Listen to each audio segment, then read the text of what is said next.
আসসালামু আলাইকুম রহমতুল্লাহি বারাকাত। পরিবারের কঠিন বাস্তব, ইসলামের চোখে বাস্তব সমাধান। তো ভাই ও বোনেরা, আমাদের জীবনে অনেক কঠিন পরিস্থিতি আসে। বাবা মা, স্ত্রী সন্তান, শ্বশুর শাশুড়ি সম্পর্কের ক্ষেত্রে কখনো বুঝতে পারি না কাকে আগে সম্মান দিতে হবে, কাকে অগ্রাধিকার দিতে হবে, আর কখন না বলাও ইসলামের আলোকে ফরজ।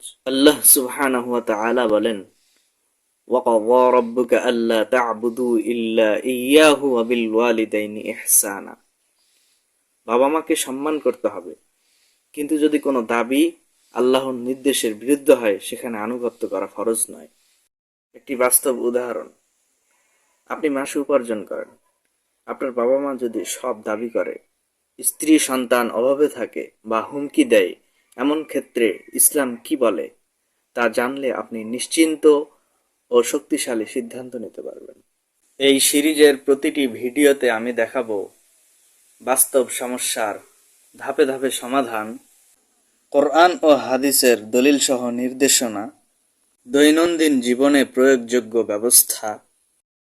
আপনি দেখবেন কিভাবে সম্মান ও ন্যায্যতা বজায় রেখে পরিবারকে শান্ত ও নিরাপদ রাখা যায়। সাবস্ক্রাইব করুন, ফলো করুন, কারণ পরবর্তী ভিডিওগুলোতে আমরা এই সমস্যাগুলো বিস্তারিতভাবে ভাঙব, দলিল সহ, বাস্তব উদাহরণ সহ।